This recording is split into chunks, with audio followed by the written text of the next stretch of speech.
وأشهد أن محمدا عبده ورسوله صادق الوعد الأمين والصلاة والسلام على أشرف الأنبياء والمرسلين وعلى آله وأصحابه أجمعين ومن تبعهم بإحسان إلى يوم الدين وبعد. Hadirin jamaah Masjid Agung Al-Ukhwah Bandung yang Allah muliakan, para pendengar Radio Tarbiyah Sunnah Bandung, pendengar Radio Roja di beberapa kota, pemirsa Roja TV dan beberapa TV lain, serta para netizen di mana saja Anda berada. Kembali kita berjumpa melanjutkan kajian kitab Mukhtasar Ma'arijil Qabul. Kita sedang membahas rukun iman yang kelima, yaitu iman kepada hari akhir. Dan poin terakhir yang kita bahas adalah beriman kepada adanya surga dan neraka. Kita lanjut. Minal imani bil yaumil akhir al-imanu bima jaa fil kautsar wa haudhin nabiyina Muhammadin sallallahu alaihi wasallam wa anna lahu liwa'ul hamdi yaumal qiyamah wa annahu sayyidun nasi yauma idzin. Di antara beriman kepada hari akhir adalah beriman terhadap adanya Al-Kautsar atau telaga milik Nabi kita Muhammad sallallahu alaihi wasallam. Juga beriman bahwa Nabi alaihi salatu wasallam nanti akan memiliki liwa'ul hamdi. Liwa itu bendera. Bendera keterpujian pada hari kiamat. Dan beliau saat itu menjadi sayyidu waladi Adam, penghulu seluruh anak Adam, pemimpin seluruh manusia. Allah berfirman dalam Al-Kautsar ayat yang pertama, Inna a'tainakal kautsar, sesungguhnya kami telah memberikan kepadamu Al-Kautsar. Apa itu Al-Kautsar? Berkata Ibnu Abbas radhiyallahu anhuma, Al-Kautsar huwa al-khairul ladzi a'tahu Allahu iyyah. Al-Kautsar maknanya adalah kebaikan yang Allah berikan kepada Nabi Muhammad sallallahu alaihi wasallam. Berkata Abu Bashar seorang tabi'in, Qultu li Sa'id bin Jubair, aku bertanya kepada Sa'id bin Jubair, fa innan nasa yaz'umuna annahu nahrun fil jannah. Orang-orang menyangka Al-Kautsar itu salah satu di antara sungai di surga. Tapi kenapa Ibnu Abbas menafsirkan Al-Kautsar itu kebaikan yang banyak yang Allah berikan kepada Nabi Muhammad SAW. Berkata Sa'id, An-nahrul ladzi fil jannah wal khairul ladzi a'tahu Allahu iyyah. Kata Sa'id bin Jubair, sungai di surga termasuk salah satu kebaikan yang Allah berikan kepada Nabi kita Muhammad sallallahu alaihi wasallam. Hadis ini sahih riwayat Imam Bukhari yang menunjukkan tidak ada perbedaan apalagi bertolak belakang antara perkataan Ibnu Abbas dengan anggapan orang di zaman itu bahwa Al-Kautsar adalah nama sungai di surga. Ada tafsiran lain tentang Al-Kautsar dan penjelasan tentang kondisi dari Al-Kautsar ini yang diriwayatkan oleh para sahabat dengan jumlah perawi yang banyak sehingga masyhur di kalangan manusia, saking banyaknya sahabat yang menjelaskan tentang hadis-hadis Al-Kautsar ini sampai mencapai derajat mutawatir maknawi. Di antaranya adalah hadis dalam Sahih Bukhari dari Anas bin Malik radhiyallahu anhu. Berkata Anas, "Lamma urija bin Nabi sallallahu alaihi wasallam ila as-sama', qala ataitu ala nahrin hafatahu qubab al-lu'lul mujawwaf. Faqultu ma hadha ya Jibril? Qala hadha al-Kautsar." Ketika Nabi SAW dimi'rajkan, mi'raj perjalanan Nabi SAW di malam hari dari Masjidil Aqsa ke langit, ke Sidratul Muntaha. Nabi dimi'rajkan ke langit. Lalu kata beliau SAW, aku mendatangi sebuah sungai. Di kedua tepi sungai ini ada kubah yang berupa mutiara yang berongga. Bayangkan mutiara besar, kemudian berbentuk kubah dan berongga. Di kedua tepi si sungai itu ada hiasan yang luar biasa bagus. Sungainya jangan dibayangkan Citarum, kotor, seperti bajigur bercampur sampah dan limbah pabrik. Ini pasti bening, indah, bersih. Aku bertanya, apa ini wahai Jibril? Dijawab, inilah Al-Kautsar yang tertuang dalam ayat Inna a'tayna kal kautsar. Itu hadis riwayat Bukhari dalam kitab Sahih Bukhari. Dalam Sahih Bukhari dan Muslim masih diterima dari Anas bin Malik, berkata Rasul sallallahu alaihi wasallam, "Inna qadra haudi kama baina Ailah wa Sun'a minal Yaman. Wa inna fihi minal abariq bi'adadin nujumis sama." Sesungguhnya luas telagaku di akhirat itu sejauh antara Ailah dan Sun'a di Yaman. Ailah itu sebuah kota yang ma'ruf yang terletak antara Mesir dan Syam. Sebagaimana diterangkan oleh Imam Ibnu Katsir dalam kitab An-Nihayah. Bayangkan dari Syam ke Mesir, itu ada beberapa negara yang terlewati. Nah, sejauh itu jarak antara satu sisi haud kepada sisi yang lain. Dan di tepi haud atau telaga ini ada cangkir-cangkir sebanyak bintang-bintang di langit. Dalam Sahih Muslim disebutkan ma baina nahiyatai haudi kama baina Sun'a wal Madinah. Jarak antara dua tepi haud itu sejarak antara Sun'a dan Madinah. Jadi sekarang sudah berbeda negara. Sun'a di Yaman, Madinah di Saudi Arabia. Menunjukkan sangat jauh. Menunjukkan luasnya telaga ini luar biasa besar. Dalam Sahih Bukhari dari Abu Ubaidah dan dari Aisyah radhiyallahu anhuma, dia berkata, sa'altuha an qawlihi ta'ala inna a'tainakal kautsar. Qalat nahrun u'tiyahu nabiyyakum alaihi salatu wassalam. Syati'ahu alaihi durrun mujawwaf aniyatuhu ka'adadin nujum.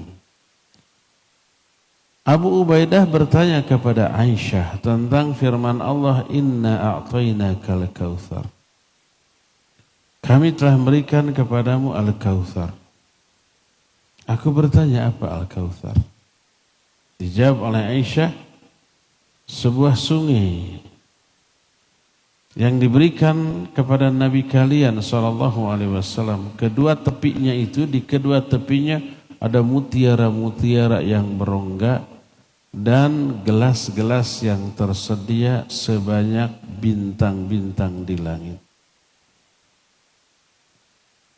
Dalam Sahih Muslim masih dari Aisyah radhiyallahu anha, kata Aisyah, sami'tu Rasul sallallahu alaihi wasallam yaqul wa huwa baina dhahrayn ashabihi, inni 'alal haudhi antadhiru man yaridu 'alayya minkum fa wallahi la yaqtati'anna duni rijalun fala aqulanna ay rabbi minni wa min ummati fayaqul innaka la tadri ma 'amilu ba'dak ma zalu yarji'una ala aqabihim.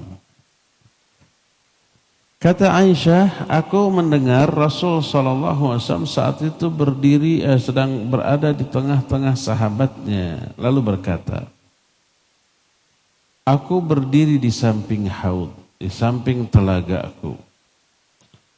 Aku menunggu orang-orang yang datang kepadaku di antara kalian.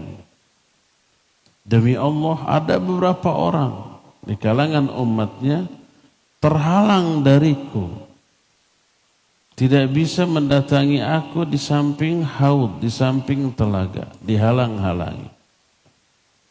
Aku berkata, ya Rabbi, mereka itu golonganku, mereka itu umatku. Kelihatan ada bekas wudu, kelihatan wajahnya cerah karena bekas wudu, tapi kok dihalang-halangi, ditolak, tidak boleh mendatangi telaga Nabi SAW. Maka dijawab, engkau hai Muhammad tidak tahu apa yang mereka amalkan sepeninggalmu. Mereka itu terus kembali ke belakang sepeninggalmu. Orang-orang ini dirinci dalam banyak hadis. Pertama, orang yang murtad sepeninggal Nabi SAW. Yang kedua, orang-orang munafik, Pak. Mereka suka sholat, wudu, makanya ada bekas wudu. Yang ketiganya, orang-orang yang menambah-nambah amalan dalam agama yang tidak dicontohkan oleh Nabi SAW. Para pelaku kebidahan. Mereka wudu, mereka sholat, terlihat bekas wudunya, tapi dihalau. Tidak boleh datang ke telaga Nabi SAW. Hadis itu riwayat Imam Muslim dalam kitab Sahih Muslim. Di hadis lain riwayat Imam Bukhari dari Abu Hurairah radhiyallahu anhu. Berkata Rasul alaihi salatu wasallam, ma baina baiti wa mimbari raudhatun min riyadil jannah wa mimbari ala haudi. Tempat antara rumahku dan mimbarku ada satu taman di antara taman-taman surga. Kata Imam An-Nawawi, ini hadis kan riwayat Imam Bukhari, dan di dalam riwayat lain Imam Muslim pun meriwayatkan. Maka Imam An-Nawawi menyatakan maksud hadis ini bahwa tempat antara mimbarku dengan kamarku ada salah satu taman surga. Sekarang disebut Raudhah. Raudhah itu di dalam Masjid Nabawi. Lokasinya antara mimbar dengan kuburan Nabi SAW.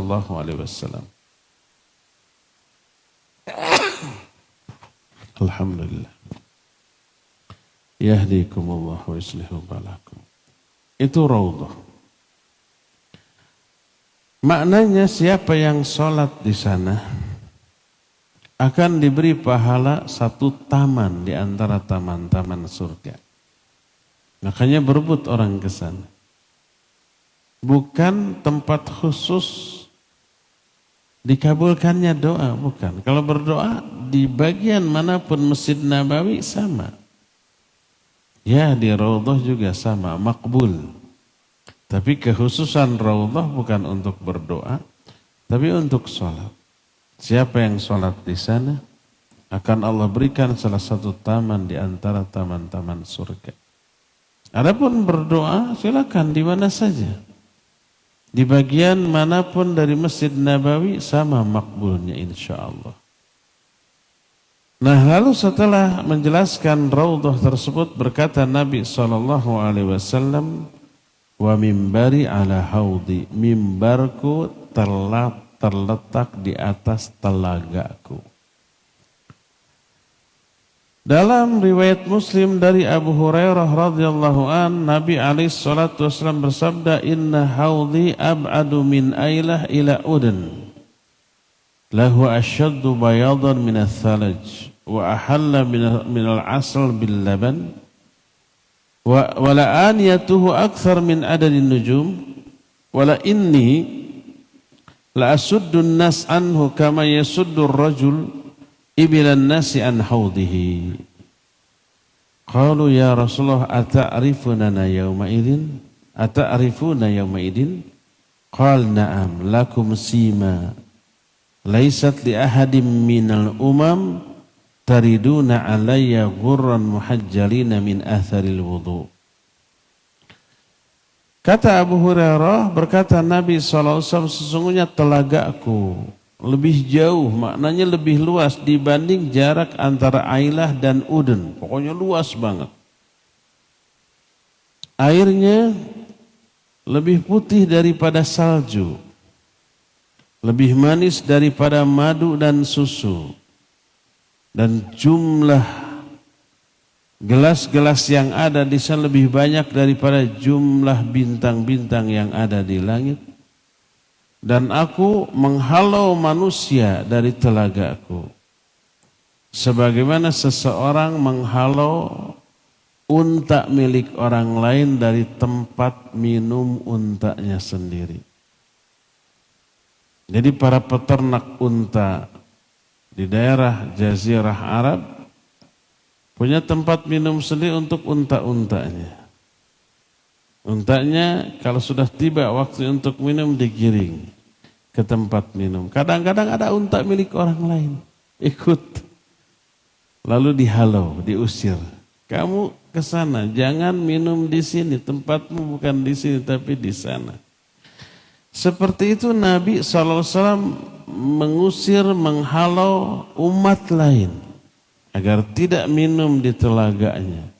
Biar mereka minum di telaga nabinya masing-masing. Jadi hanya umatnya yang diperbolehkan untuk minum air di telaganya.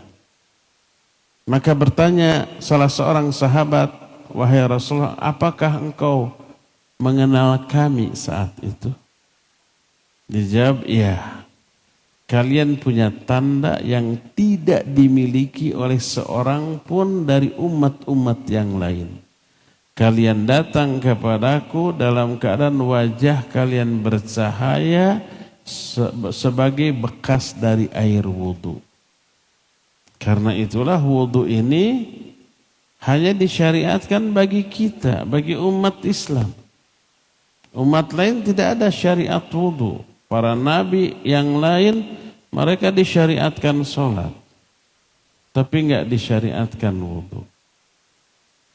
Para nabi lain juga sholat, cuma wallahu alam sholatnya apakah sama dengan sholatnya kita? Waktunya juga tentu saja berbeda. Tempatnya kalau nabi zaman dulu enggak bisa sembarangan tempat, harus di mihrab tempat mereka sholat, nggak bisa di luar. Kalau Nabi kita SAW dan umatnya boleh sholat dimanapun, tidak harus di masjid.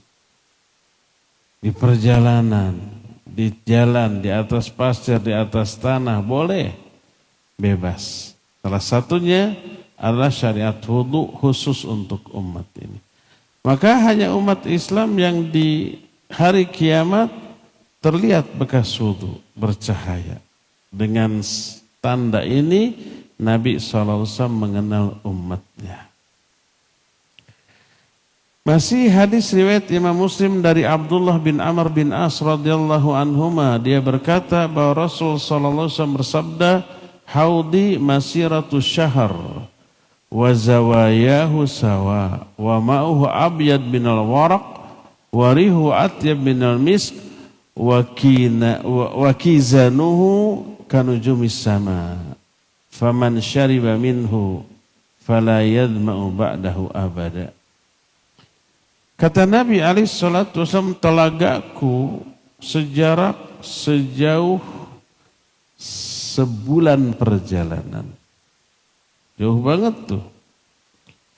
Dan panjang sisi-sisinya sama. Jadi berbentuk apa? Bujur sangkar.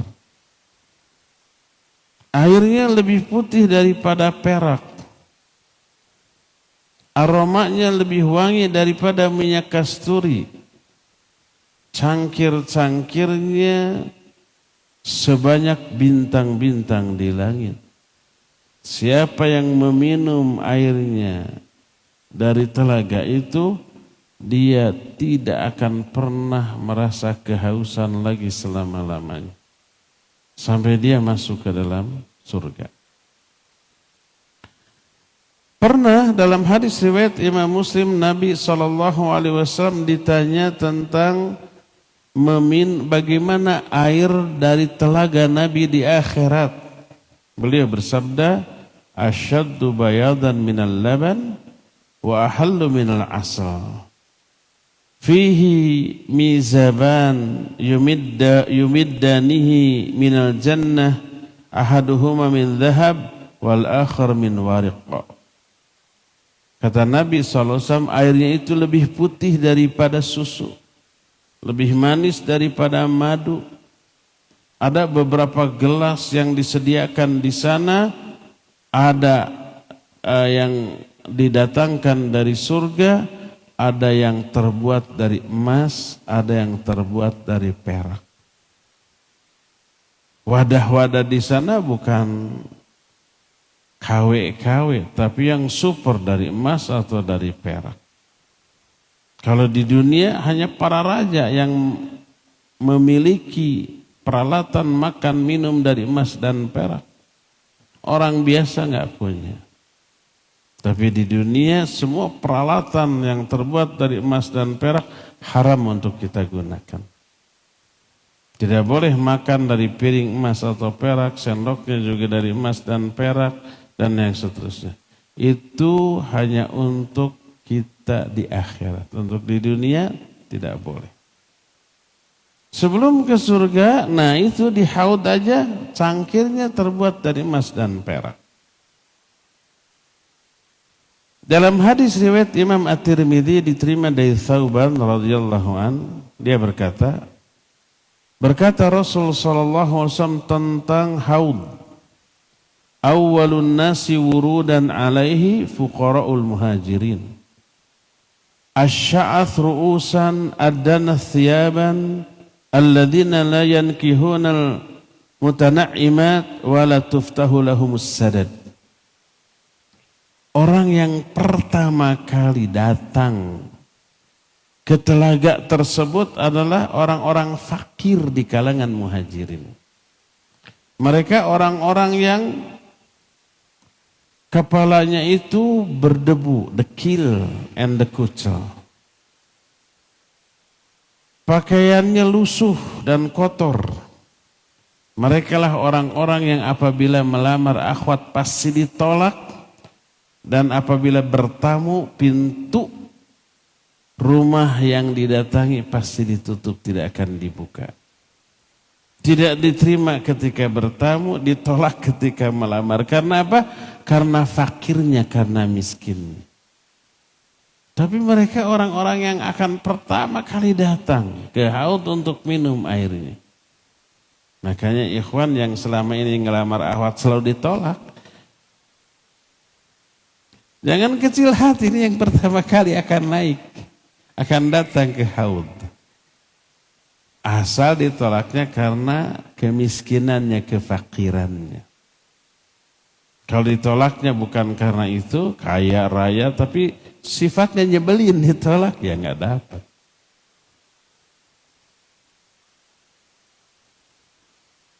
Di dalam Sahih Muslim masih diterima dari Thauban, Berkata Nabi SAW, Anal haud arduhu mithla tulihi. Haud tersebut telaganya panjangnya sama dengan lebarnya. Keempat sisi dari haud ini panjangnya sama. Jadi berupa apa tadi? Bujur sangkar. Dalam hadis riwayat Imam Abu Daud dari Abu Hamzah dari Zaid bin Arqam radhiyallahu an, dia berkata, Kunna ma'a Rasulillah sallallahu alaihi wasallam fanazalna manzilan. Faqal ma antum bijuz'in min mi'ati alfi juz'in mimman taridu 'alal haud. Qal qultu kam kuntum yawma idzin? Qal 700 au 800. Saat itu kami bersama-sama Rasul sallallahu alaihi wasallam sedang bepergian. Kata Zaid bin Arqam, seorang sahabat. Kami istirahat dulu singgah di suatu jalan, di suatu tempat. Maka berkata Rasul sallallahu alaihi wasallam, kalian ini tidak ada 1/100.000 bagian dari orang-orang yang akan datang ke telagaku nanti. Lebih kecil dari 1/100.000. Berarti yang akan datang ke haud Nabi SAW nanti lebih banyak lagi kan? Kata Abu Hamzah, seorang tabi'in yang tidak ikut di dalam perjalanan itu, bertanya kepada Zaid bin Arqam, berapa orang jumlah kalian saat itu? Dijawab 700 atau 800 orang. 700 atau 800 orang. Ini sedikit kurang dari 1/100.000 orang yang akan datang ke telaga Nabi SAW nanti. Menunjukkan umat beliau yang akan datang itu nanti sangat banyak. Dan menjadi kebanggaan bagi para nabi melihat jumlah umat yang datang ke telaganya itu sangat banyak. Makin banyak umat yang datang, makin bangga dia. Sebagaimana diterangkan dalam hadis riwayat Imam At-Tirmidzi. Diterima dari Samurah bin Jundub radhiyallahu an, dia berkata bahwa Rasul alaihi salatu wasallam bersabda, Inna likulli nabiyyin hawdha wa innahum yatabahawna ayyuhum aktsaru waridah wa inni la arju an akuna aktsarahum waridah. Sesungguhnya setiap nabi masing-masing punya telaga. Dan setiap nabi itu berbangga-bangga siapa yang paling banyak umat yang datang ke telaganya. Dan aku berharap telagakulah yang paling banyak didatangi oleh orang. Berarti kalau paling banyak umatnya juga jumlahnya paling banyak. Ini yang menyebabkan Nabi SAW memerintahkan para pemuda untuk segera menikah dan cari istri yang subur, yang banyak anak. Gimana taunya? Ya mungkin bisa diketahui dari ibunya, kakak-kakaknya. Kalau ibunya anaknya rendai banyak, kakak-kakaknya juga banyak anaknya. Ada kemungkinan besar ini juga beranak banyak. Beliau bersabda, Tazawwajul waludal wadud, fa inni mukatsirum bikumul umam yaumal qiyamah. Menikahlah kalian dengan wanita-wanita yang walud dan wadud. Walud itu yang banyak anak yang subur. Wadud itu yang penyayang. Karena aku akan merasa bangga dengan banyaknya jumlah kalian pada hari kiamat. Nah, jadi keterangan hadis tentang haud, tentang telaga banyak. Di kalangan para sahabat yang meriwayatkannya jumlahnya lebih dari 50 orang sahabat. Para mudawin atau para perawi hadis juga banyak dalam kitab-kitab mereka. dalam Sahih Bukhari, dalam Sahih Muslim, Sunan Ashabus Sunan, Sunan Abu Daud, An-Nasai, At-Tirmidzi dan Ibnu Majah, dalam Musnad Ahmad, dalam kitab-kitab masanid itu ada. Saking banyaknya hadis tentang haud mencapai derajat mutawatir maknawi. Diterangkan juga di dalam ayat surah Al-Kautsar. Dan Al-Kautsar maksudnya haud. Maka wajib kita meyakini di akhirat ada haud, ada telaga. Dan keyakinan adanya haud, ada telaga Nabi SAW dan seluruh para Nabi tersebut menunjukkan termasuk bagian dari iman kita kepada hari akhir. Tidak sempurna iman kita kepada hari akhir tanpa meyakini adanya haud. Termasuk salah satu di antara bagian dari iman kepada hari akhir adalah beriman bahwa Nabi SAW itu sayyid bagi seluruh manusia pada hari kiamat. Dan beliau memiliki bendera yang disebut dengan Liwa'ul Hamdi. Beliaulah yang pertama kali dibangkitkan dari kubur. Beliau yang pertama kali memberi syafaat, diberi izin untuk memberi syafaat. Beliau berkata, Ana sayyidu waladi Adam yaumal qiyamah.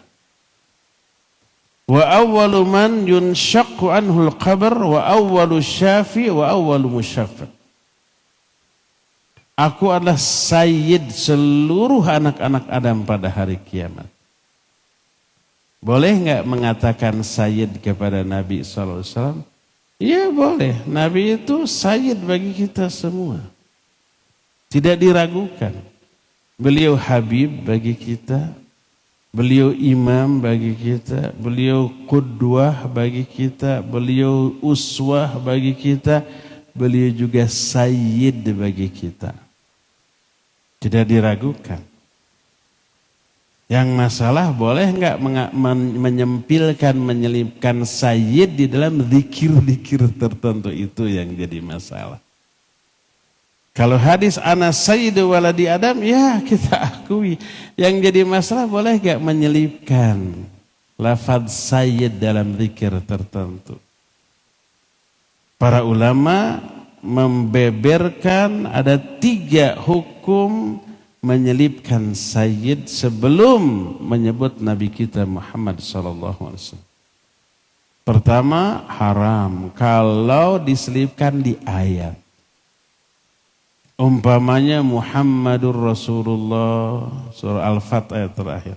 Lalu kita selipkan Sayyiduna Muhammadur Rasulullah. Nggak boleh karena itu menambah ayat. Maka Muhammadun aba ahadim mirijalikum. Lalu kita tambah makana sayyiduna Muhammadun aba ahadim mirijalikum. Enggak boleh. Enggak boleh menyelipkan sayyid sebelum Nabi Muhammad SAW ketika membaca Al-Quran. Itu pertama. Kedua, dalam zikir-zikir yang mahdhah, yang disebutnya baku bahasa kitanya, tauqifi, seperti azan, seperti qomat. Di azan ada Nabi Muhammad SAW disebut, ada asyhadu anna Muhammadar Rasulullah gitu kan. Ada enggak yang menyelipkan asyhadu anna sayyidina Muhammadar Rasulullah? Tukang nambah-nambah sayyidina pun di azan dan qomatnya tidak ada yang menambahkan itu ya. Bagus, ya memang harus begitu. Itu tauqifi, baku dari sononya. Nabi SAW menyuruh Bilal azan, ya enggak ada lafaz sayyidina di dalam azan, dalam qomat. Demikian juga di dalam zikir-zikir baku tauqifi dari Nabi SAW. Seperti sholawat ketika sholat, ketika tasyahud awal atau akhir ada wa asyhadu anna Muhammadar Rasulullah wa asyhadu an la ilaha illallah wahdahu la syarika lahu wa asyhadu anna Muhammadan abduhu wa rasuluh. Itu baku juga sama dengan azan, sama dengan qomat, jangan diselipkan di sana. Karena contohnya juga dari Nabi begitu, para sahabat juga tidak menambahkan sayyid di sana. Adapun di luar tiga itu boleh kita pidato, semoga salawat dan salam terlimpah kepada Habibina, Sayyidina, Maulana, Uswatina, Qudwatina, Imamina, Muhammad sallallahu alaihi wasallam. Mangga eta mah. Sebab tidak baku. Sebab itu mah ucapan kita, omongan kita. Kita wajib mengikuti sunnah Habib kita, uswah, qudwah kita, sayyid kita, yaitu Muhammad sallallahu alaihi wasallam. Boleh. Bagus, bukan boleh.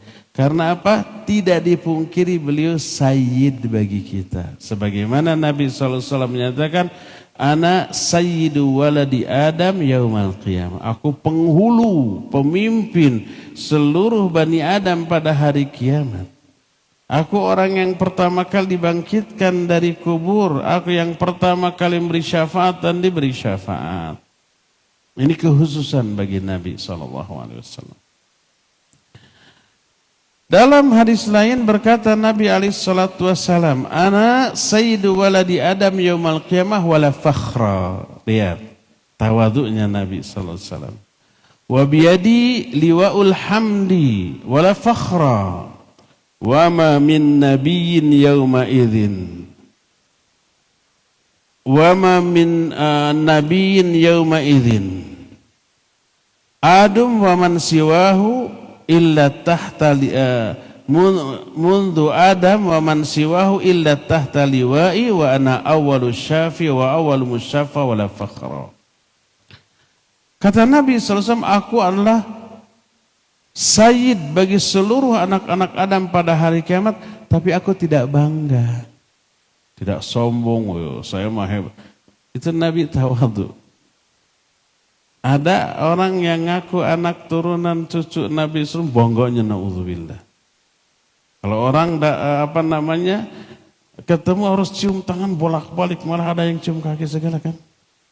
Kalau nggak begitu dianggap kurang ajar. Nabi SAW wala fakhr. Tapi tidak ada kebanggaan bagi, tidak arogan, tidak sombong. Di tanganku tergenggam bendera alhamdulillah. Wala fakhra, tapi juga aku tidak bangga, tidak arogan, tidak sombong. Tak ada seorang pun Nabi sejak Adam dan selanjutnya kecuali berada di bawah benderaku. Para Nabi yang lain juga di bawah Nabi SAW dalam hal kedudukan keutamaan saat itu. Aku orang yang pertama memberi syafaat, pertama diberi syafaat, tapi aku tidak bangga, tidak arogan, tidak sombong dengan hal itu. Inilah sikap Nabi SAW, begitu tawadhu. Dari sini kita wajib meyakini sebagai bagian dari iman kita kepada hari akhir, pertama adanya Al-Kautsar. Al-Kautsar itulah haud telaga Nabi SAW. Karena dijelaskan dalam ayat, diterangkan dalam hadis mencapai derajat mutawatir maknawi. Kedua, meyakini Nabi sebagai sayyid pada hari kiamat bagi seluruh manusia. Meyakini beliau yang pertama kali dibangkitkan di alam kubur, yang pertama kali dapat syafaat dan memberikan syafaat, dan beliau memiliki liwa'ul hamdi, bendera keterpujian. Seluruh manusia termasuk nabi lain sejak zaman Nabi Adam sampai setelahnya itu semuanya di bawah Nabi SAW. Inilah poin yang pertama di hari ini sebagai bagian dari iman kita kepada hari akhir. Poin kedua, selain beriman kepada adanya haud atau telaga, kita juga wajib adanya syafaat pada hari kiamat. Iman kepada adanya syafaat itu termasuk bagian dari iman kepada hari akhir. Kenapa wajib iman adanya syafaat? Sebab Allah menjelaskan dalam Al-Quran, Hadis lebih banyak lagi. Maka wajib kita meyakini adanya syafaat. Pertama yang kita bahas dalam masalah syafaat adalah syurutus syafa'ah wa bayanu syafa'ah al-muthbatah wa syafa'ah al-manfiyah. Pertama, syarat-syarat orang yang bisa memberi syafaat dan yang diberi syafaat. Terus jenis-jenis syafaat, ada syafaat yang memang ditetapkan oleh syariat dan ada syafaat yang diingkari, ditolak. Kita tidak mengingkari secara keseluruhan syafaat itu tidak ada, enggak. Kita juga tidak menetapkan semua syafaat ada, enggak. Ada yang ditolak, yang diingkari ada. Nanti rinciannya ada. Pertama, asy-syafa'atu tsabitah fi syar'i hiya allati yatawaffaru fiha syartan. Adapun syafaat yang ditetapkan oleh syariat yang benar-benar ada dan wajib kita yakini adalah syafaat yang di dalamnya terkandung dua syarat. Syarat yang pertama adalah idnullahi lisyafi'. Pertama, adanya izin dari Allah kepada sang pemberi syafaat. Tidak ada yang bisa memberi syafaat di sisi Allah kecuali dengan izin Allah. Man dzalladzi yashfa'u indahu illa bi'idznih. Nanti dalil-dalilnya akan kita jelaskan dari Quran dan dari hadis yang sahih. Syarat pertama ada izin dari Allah. Kalau nggak ada izin nggak bisa. Dan nggak semua orang yang mau ngasih syafaat diizinkan oleh Allah, enggak. Syarat kedua ar-ridha 'anil masyfu'i lahu, adanya keridhaan Allah kepada orang yang diberi syafaat. Orang yang diberi syafaat diridhoi enggak oleh Allah? Kenapa diridhoi atau tidak? Karena amal-amalnya. Kalau dia muslim, ahli tauhid, tapi mungkin banyak dosa, mungkin Allah ridho kepada orang itu, diberi syafaat. Dengan ungkapan lain disebutkan oleh mu'alif au bi ibaratin ukhra, asy-syafa'atu la takunu illa min ba'di idnillahi azza wa jalla.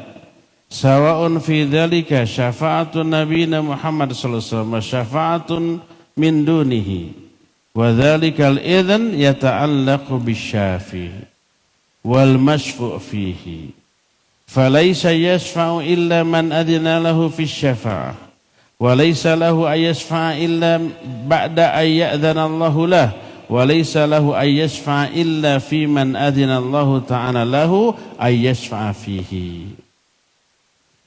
Dengan ungkapan lain kita katakan syafaat tidak akan bisa terjadi kecuali setelah ada izin Allah.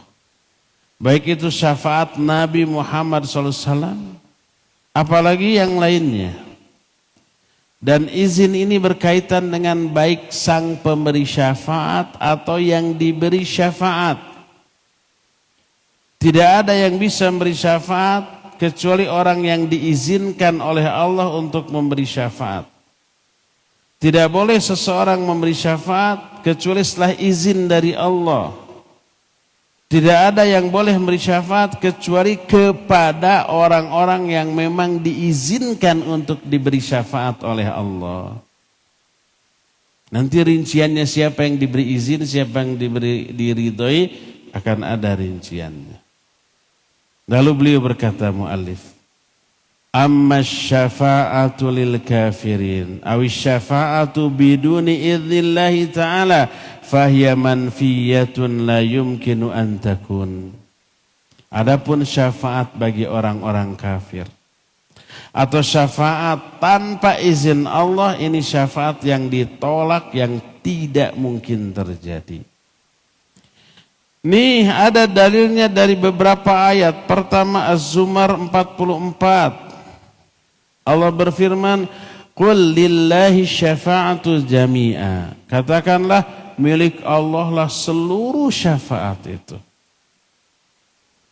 Makanya bukan milik orang, termasuk milik para nabi enggak. Tapi nanti Allah berikan izin kepada orang tertentu untuk memberi syafaat dan diberi syafaat. Dalam Al-Baqarah 255 yang disebut dengan ayat kursi, Allah berfirman, "Man dzalladzi yashfa'u indahu illa bi'idznih." Siapa yang bisa memberikan syafaat di sisi Allah tanpa izinnya? Enggak ada. Harus dengan izin Allah. Dalam surah Al-Anbiya ayat 28, "Wala yashfa'una illa liman irtada wa hum min khasyatihi musfiqun." Kata Allah, mereka tidak bisa memberi syafaat kecuali kepada orang-orang yang Allah ridhoi dan mereka saking takutnya kepada Allah tunduk taat. Hanya yang taat, tunduk, patuh karena takut kepada Allah, Allah ridhoi orang itu, baru orang itu layak diberi syafaat dan boleh memberi syafaat. Selain itu semua syafaat tidak ada manfaatnya. Ditolak. Allah berfirman dalam Al-Quran surah Al-Muddathir ayat 48, kata Allah, "Fama tanfa'uhum syafa'atus syafi'in." Tidaklah bermanfaat bagi mereka syafaat siapapun yang memberi syafaat. Termasuk para nabi, kalau kepada orang yang tidak diridhoi tidak bisa memberi syafaat. Makanya ada para nabi orang terdekatnya kafir, ada enggak? Ada. Seperti Nabi Nuh, Nabi Lut. Dua-duanya punya istri, dua-duanya durhaka. Nggak bisa ditolong, nggak bisa dapat syafaat. Wa ma lahum, tidak ada bagi mereka itu seorang pemberi syafaat atau pemberi penolong, pertolongan pun. Kalau kufur, Nabi Nuh anaknya kufur. Nabi Ibrahim bapaknya tukang bikin patung sesembahan. Maka nabi-nabi pun tidak bisa memberi syafaat kepada orang terdekat selama orang terdekat tersebut tidak Allah ridhoi karena perbuatan syirik dan kufurnya. Termasuk Nabi kita Muhammad sallallahu alaihi wasallam. Orang terdekatnya ada yang kafir. Pamannya umpamanya Abu Jahal itu pamannya loh. Hubungan kekerabatan nggak bisa menolong. Abu Thalib juga. Ibunya juga, ayahnya juga. Ketika ada seorang sahabat datang, "Ya Rasulullah, aina abi?" "Wahai Rasulullah, di mana bapakku?" "Bapak ini sudah meninggal, tapi dalam keadaan musyrik. Tapi selama hidupnya bapak itu baik ke tetangga, ke sesama." Ditanya, "Aina abi?" "Di mana bapakku?" "Huwa finnar," dia dalam neraka. Orang itu sedih. Falamma walla, ketika orang itu kemudian pergi, dipanggil, da'ahu oleh Nabi SAW, dipanggil berkata, "Inna abi wa abak finnar." Sungguhnya ayahku dan ayahmu dua-duanya dalam neraka. Perkataan Nabi SAW ayahnya. Ketika Nabi SAW mau menaklukkan kota Makkah, di tengah jalan beliau singgah di sebuah desa namanya Abwa. Di sana ibunya dikuburkan. Beliau ziarah ke makam ibunya. Lalu di kuburnya nangis. Di samping kuburan ibunya nangis. Datang Umar bin Khattab. "Ma abkaka ya Rasulullah?" "Apa yang membuatmu menangis ya Rasulullah?" Apa jawab Nabi SAW? "Ista'dzantu Rabbi an astaghfira li ummi falam ya'dzan li. Wasta'dzantu minhu an azuru qabraha fa'adhina li. Fazurul qubur fa innaha tudzakirukumul maut." Kata Nabi SAW, "Aku minta izin kepada Allah untuk memintakan ampunan untuk ibuku, agar ibuku itu diampuni. Tapi dia tidak mengizinkan aku. Allah menyatakan makana lin-nabi walladzina amanu ma ayastaghfirul musyrikin walau kanu dza qurba. Tidak layak bagi seorang nabi dan orang-orang beriman bersamanya memintakan ampunan untuk orang musyrik walaupun dia kerabat terdekat. Maka aku nangis. Lalu aku minta izin kepada Allah untuk mengunjungi berziarah ke kuburnya dan dia mengizinkan aku. Maka ziarahi kubur.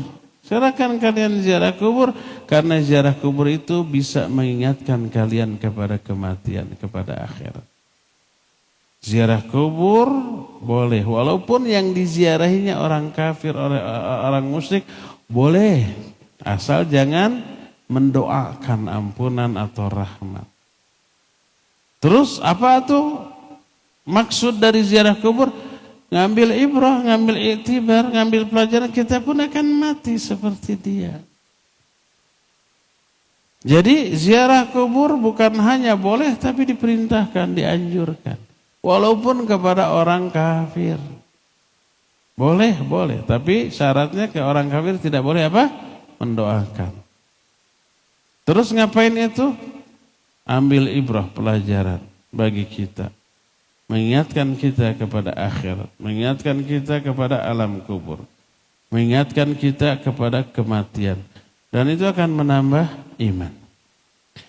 Lihat dari nas-nas hadis tadi kita tahu. Walaupun kerabat para nabi.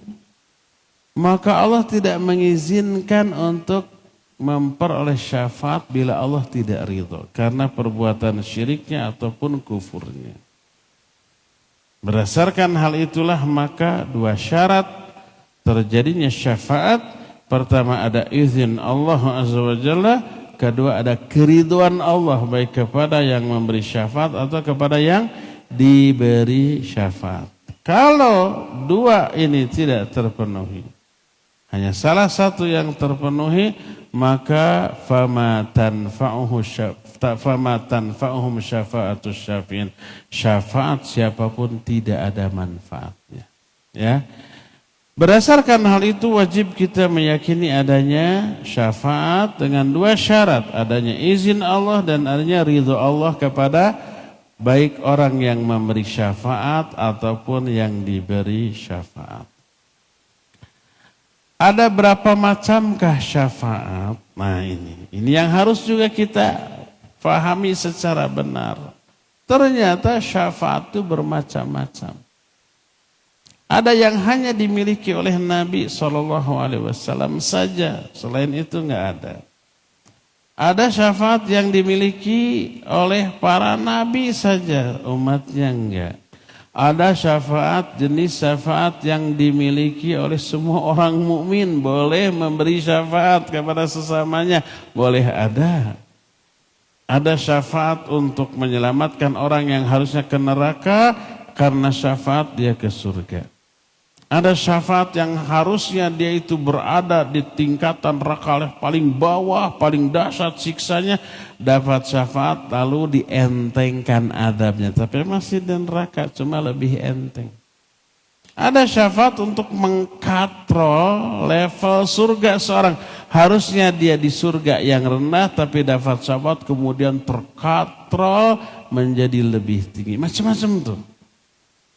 Nah secara rinci jenis-jenis syafaat akan kita terangkan di pertemuan yang akan datang. Untuk sekarang cukup sampai di sini dan kita masih punya sisa waktu untuk bertanya jawab.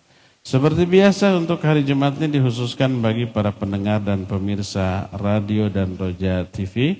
Karena itu kepada Abu Lukman di studio Radio Roja Cilengsi, dipersilakan untuk memandu tanya jawab dengan pendengar dan pemirsa. Wa sallallahu ala nabiyina Muhammadin wa ala alihi wa ashabihi wassalam. Silakan. Jazakallahu khairan kami sampaikan kepada Ustadz Abu Haidar As-Sundawi hafizahullah ta'ala yang telah membimbing kita dalam kajian di edisi sore hari ini langsung dari kota Bandung, Jawa Barat.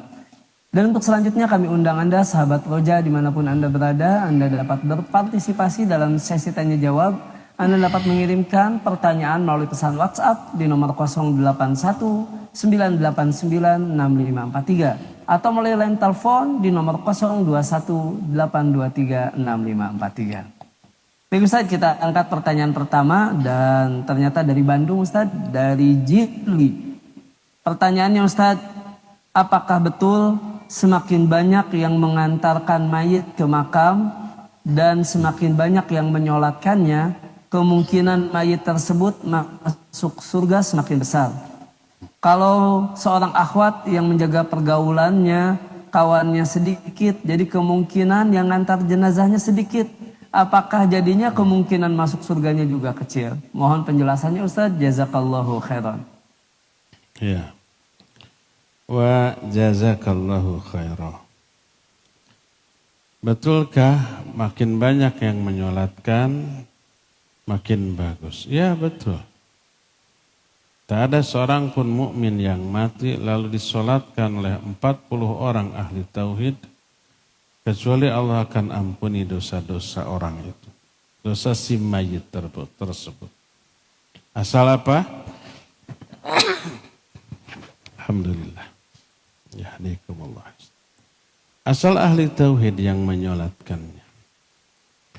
Makanya semakin banyak yang menyolatkan ya betul semakin bagus. Karena orang-orang yang mendoakan ampunan, rahmat, dan semua kebaikan di alam kubur bagi si mayit semakin banyak. Apalagi mayoritas minimal 40 orang ahli tauhid. Tidak tercampur dengan syirik, dengan kufur. Lalu mendoakan doa yang sama. Allahumma gfirlahu warhamhu wa'afihi wa'fu anhu wa akrim nuzulahu wasi' madkhalahu wagsilhu bil ma'i wa thalji wal bard sampai di akhirnya wa adkhilhul jannah wa'idhu min adzabin nar wa adzabil qabr. Permintaan ampunan, permintaan rahmat, permintaan keselamatan, kemuliaan di alam kubur sampai masukkan dia ke dalam surga dan selamatkan dari azab kubur dan azab neraka. Lebih dari 40 orang yang soleh ahli tauhid mendoakan hal yang sama didengar oleh Allah, dikabul. Efek pengabulan doa itu si mayit dapat ampunan. Si mayit dapat syafaat. Iya. Nah, bagaimana dengan seorang akhwat yang tidak gaul, menutup diri dalam arti menjaga kehormatan diri. Tapi dia selalu ngaji. Orang yang seperti ini ibarat bunga yang harum. Walaupun ditutupi, harumnya itu akan semerbak tercium oleh orang. Akhwat yang solihah selalu menjaga diri, tidak main medsos. Itu nanti akan Allah Azza wa Jalla sebarkan aroma wangi berupa apa? Citra yang baik tentang akhwat akan menyebar. Dan begitu wafat, begitu mati menyebar, wah orang-orang merasa simpati, empati, terus berdatangan untuk mensolatkannya. Dijamin akan seperti itu. Makanya jangan khawatir. Siapa berapa orang yang menyolatkan kita, ahli tauhid atau bukan, selama kitanya taat patuh kepada Allah Azza wa Jalla, jangan khawatirkan kematian kita. Allah akan wafatkan kita di atas husnul khatimah, di atas ridho dan rahmat dari Allah Azza wa Jalla. Nanti orang-orang pun akan mengenalnya. Kemudian mengetahui kematiannya, kemudian Allah gerakkan hati mereka untuk datang menyolatkannya dan menguburkannya. Jangan khawatirkan itu. Fokuslah taat patuh kepada aturan Allah Azza wa Jalla, maka Allah akan tunjukkan ke semua orang, orang ini layak dapat sanjungan pujian dari seluruh makhluk. Wallahu a'lam bishawab. Silakan lagi Abu Lukman. Jazakallahu khairan Ustaz atas jawaban dan penjelasannya serta nasihatnya. Untuk selanjutnya kita akan angkat pertanyaan melalui line telepon di 021 823 6543. Kami persilahkan. Halo, Assalamualaikum warahmatullahi wabarakatuh. Waalaikumsalam warahmatullahi wabarakatuh. Dengan siapa di mana Ibu? Dengan Ummu Zahra di Riau. Baik, silakan Ummu. Ya, jazakallah khairan. Apakah kita boleh ya Ustadz memohon dan meminta kepada Allah untuk diwafatkan di kota Madinah karena kemuliaan kota Madinah dan semoga mendapat selamatnya di sana. Apakah diperbolehkan seperti itu? Assalamualaikum warahmatullahi wabarakatuh. Waalaikumsalam warahmatullahi wabarakatuh. Baik, tafadhol Ustaz. Iya. Pertama, boleh bahkan dianjurkan bagi kita untuk berdoa kepada Allah minta diwafatkan dalam keadaan husnul khatimah. Itu boleh, husnul khatimah. Ya. Dengan umpamanya berdoa dengan doa Nabi Yusuf alaihissalatu wassalam. Allahumma tawaffani musliman wa alhiqni bis salihin. Ya Allah, wafatkan aku sebagai seorang muslim. Dan masukkan aku ke dalam golongan orang-orang yang soleh. Itu karena Allah yang menyuruh jangan sampai kita mati kecuali di atas Islam. Wala tamutunna illa wa antum muslimun. Jangan sampai kalian mati kecuali sebagai muslim di atas Islam dalam keadaan husnul khatimah. Itu pertama dianjurkan. Nah, sekarang adakah kebaikan mati di kota Madinah, kemuliaan dan keutamaan?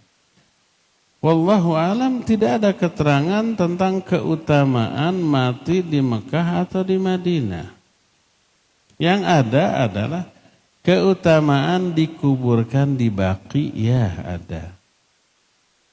Berdasarkan hadis bahwa Nabi SAW pernah mendoakan Allahumma gfir li ahlil Baqi gharqad.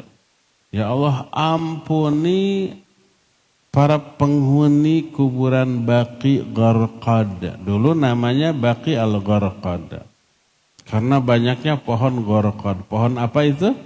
Pohon Yahudi yang kelak di akhir zaman ketika Yahudi dikejar-kejar oleh kaum muslimin, mereka bersembunyi di balik benda apapun, benda itu ngomong, "Hei muslim, ini Yahudi ada di belakangku, sini bunuh," gitu.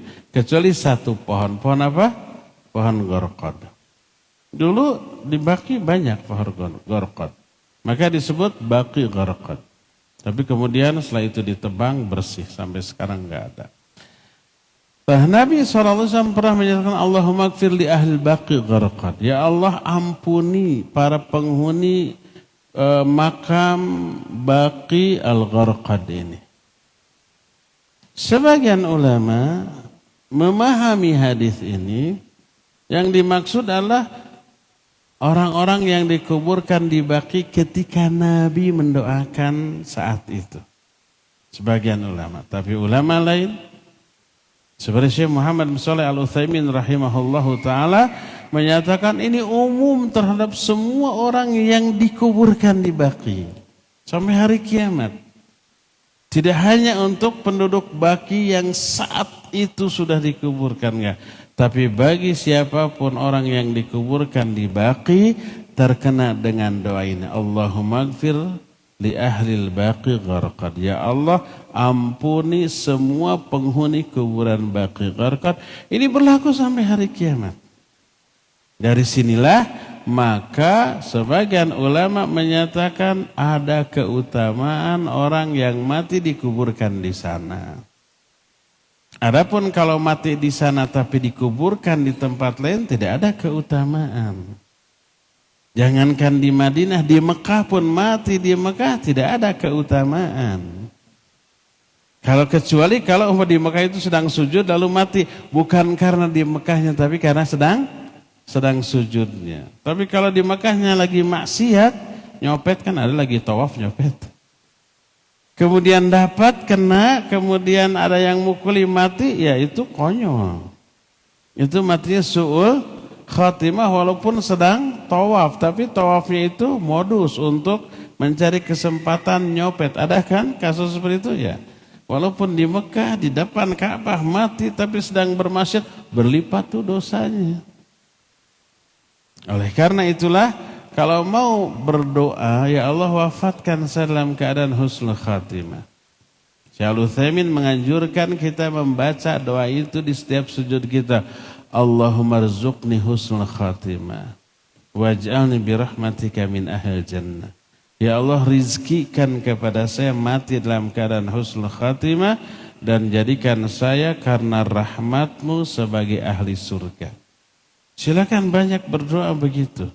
Boleh nggak ya Allah wafatkan saya di Madinah dan kuburkan saya di Baqi. Boleh? Boleh dikuburkan di Baqinya. Karena apa? Seseorang diciptakan dari tanah di mana dia kelak dikuburkan.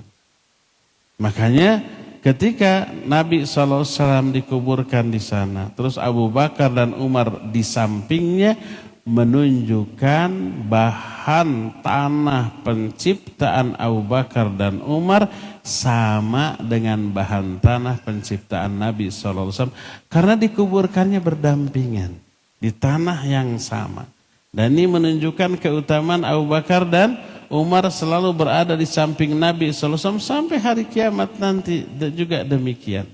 Jadi kalau umpama kita dikuburkan di sana, berarti tanah yang menjadi bahan penciptaan kita itu diambil dari sana. Sama dengan tanah para sahabat yang juga dikuburkan di sana. Ya, demikian. Wallahu a'lam bishawab. Silakan lagi Abu Lukman.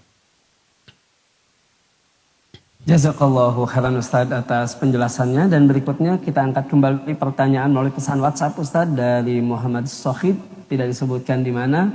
Afwan Ustaz, izin bertanya, bolehkah orang berdoa untuk mendapatkan syafaat dari Nabi SAW? Tafadhol Ustaz. Baik, barakallahu fiik. Iya, boleh nggak berdoa untuk memperoleh syafaat? Bukan boleh, harus. Cuma jangan sampai hanya berdoa saja. Tapi kita harus mengamalkan amalan-amalan yang menyebabkan kita memperoleh syafaat dari Nabi SAW. Seperti umpamanya rizki. Kita boleh berdoa, ya Allah beri saya rizki. Lancarkan, mudahkan rizki saya. Tapi ikhtiar hissi dan ikhtiar syar'i juga wajib. Ikhtiar hissinya umpamanya dia bekerja, berdagang, atau ikhtiar lain yang dihalalkan, yang diperintahkan. Ikhtiar syar'inya umpamanya banyak-banyak istighfar. Karena Allah berfirman, faqultu astaghfir rabbakum innahu kana ghaffara yursilis sama 'alaikum midrara wa yumdidkum bi amwali wa banin. Jadi orang yang istighfar bakal diberi rizki yang banyak dan anak-anak yang banyak.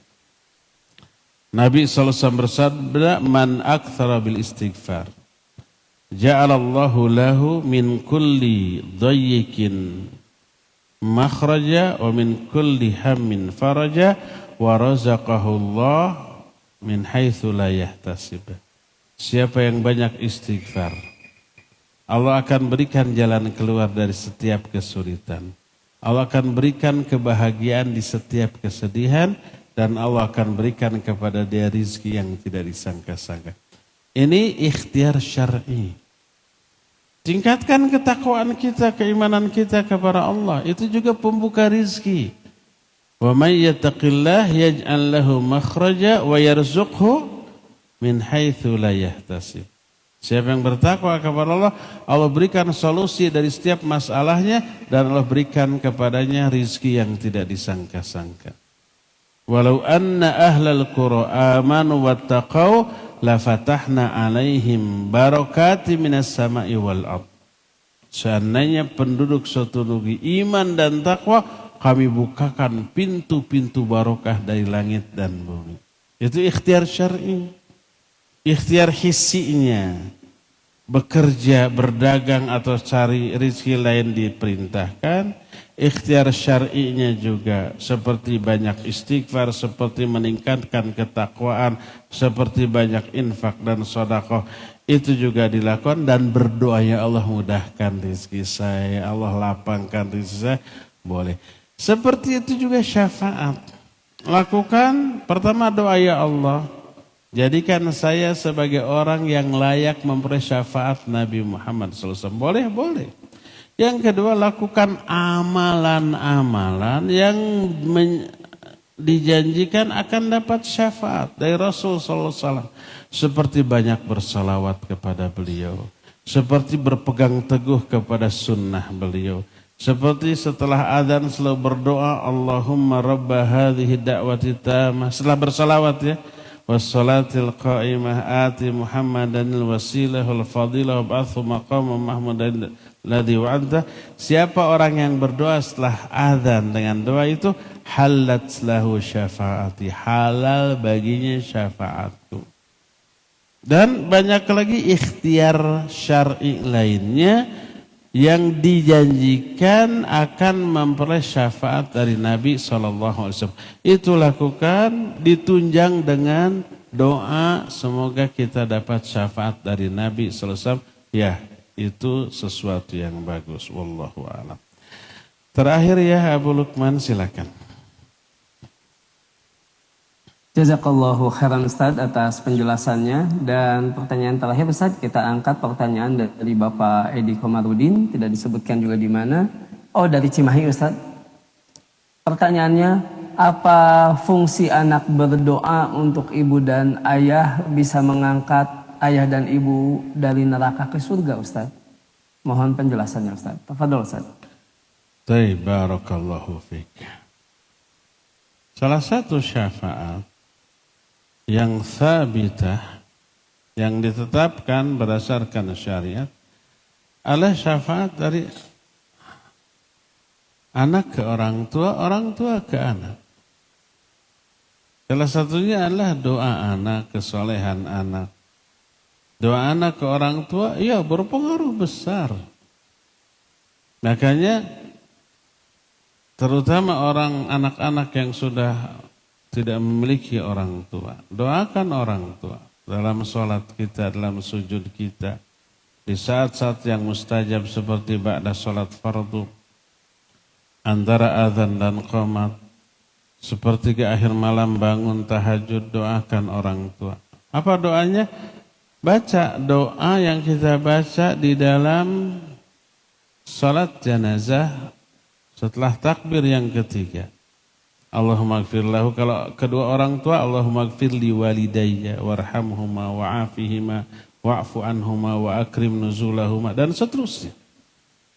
Hayati, fokus, khusyuk, lakukan sesering mungkin. Kalau bisa di setiap sujud.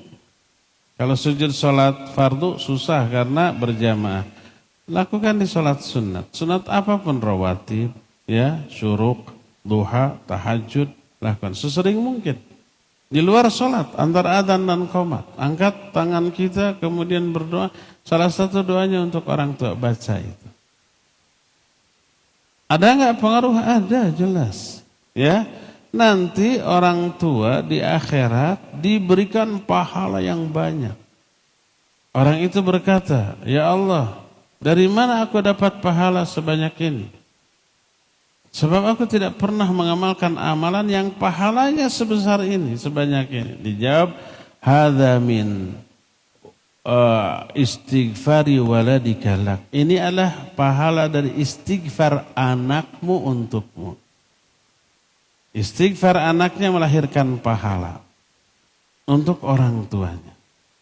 Mintakan ampunan bagi orang tua sesering mungkin, sebanyak mungkin. Jangan lalai, jangan hanya sehari sekali. Durhaka tuh. Anak yang mendoakan orang tua hanya sekali sehari, atau hanya dalam sholat, setelah beres sholat fardu, berdoa kepada Allah untuk orang tua, memintakan ampunan 5 kali dalam sehari. Durhaka tuh anak. Karena apa? Tidak sebanding dengan besarnya jasa orang tua kepada anak itu. Masa dibayar dengan 5 kali doa sehari? Sesering mungkin, puluhan kali. Dan di setiap momen yang mustajab untuk berdoa. Ya ketika sholat, ya setelah sholat, antara azan dan qomat, di sepertiga akhir malam ketika kita malam terbangun gitu ya, ada zikir ya. Yang siapa orang yang terbangun kemudian berzikir la ilaha illallah wahdahu la syarika lah lahul mulku wa lahul hamdu wa huwa ala kulli syai'in qadir. Alhamdulillah subhanallah la ilaha illallah wallahu akbar. Dan seterusnya kemudian Allahumma ighfir li dzambi. Kemudian bila dia berdoa dikabul. Doakan di sana orang tua. Allahumma ighfir li walidayya warhamhuma wa'afihima wa'fu anhuma. Sesering mungkin. Maka kesolehan seorang anak pertama dilihat dari seberapa sering dia mendoakan orang tua. Yang kedua, doa anak untuk orang tua yang sudah meninggal berpengaruh besar kepada nasib si orang tua. Dia akan peroleh pahala, ampunan, hasil dari doa anaknya kepada orang tuanya yang sudah wafat, sudah meninggal. Bisa nggak terbebas dari azab kubur, azab neraka? Iya, tentu saja. Bisa nggak level surganya dari yang bawah dikatrol ke atas karena anak-anaknya? Iya, tentu saja. Karena itu jangan lalai kita untuk mendoakan orang tua. Ketika masih ada, doakan kesehatan, doakan hidayah, doakan seluruh kebaikan, ampunan, rahmat, barokah dalam kehidupan orang tua kita.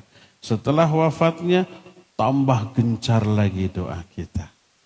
Feedbacknya apa? Nanti ketika kita wafat, anak-anak kita pun akan memperlakukan kita dengan perlakuan seperti kita memperlakukan orang tua kita. Anak kita juga nanti mendoakan kita. Al-jaza'u min jinsil amal.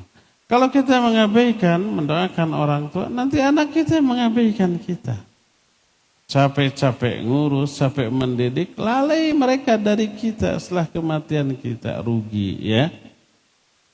Jadi seringlah berdoa kepada Allah untuk orang tua kita, terlebih orang tua itu sudah meninggal dunia. Dan itu besar pengaruhnya kepada nasib orang tua di alam kubur sampai ke akhirat nanti ya. Cukup ya sampai di sini, insya Allah kita jumpa kembali di Jumat yang akan datang melanjutkan kajian materi kitab ini. Subhanakallahumma bihamdik asyhadu an la ilaha illa anta astaghfiruka wa atubu ilaik walhamdulillah rabbil alamin. Wassalamualaikum warahmatullahi wabarakatuh.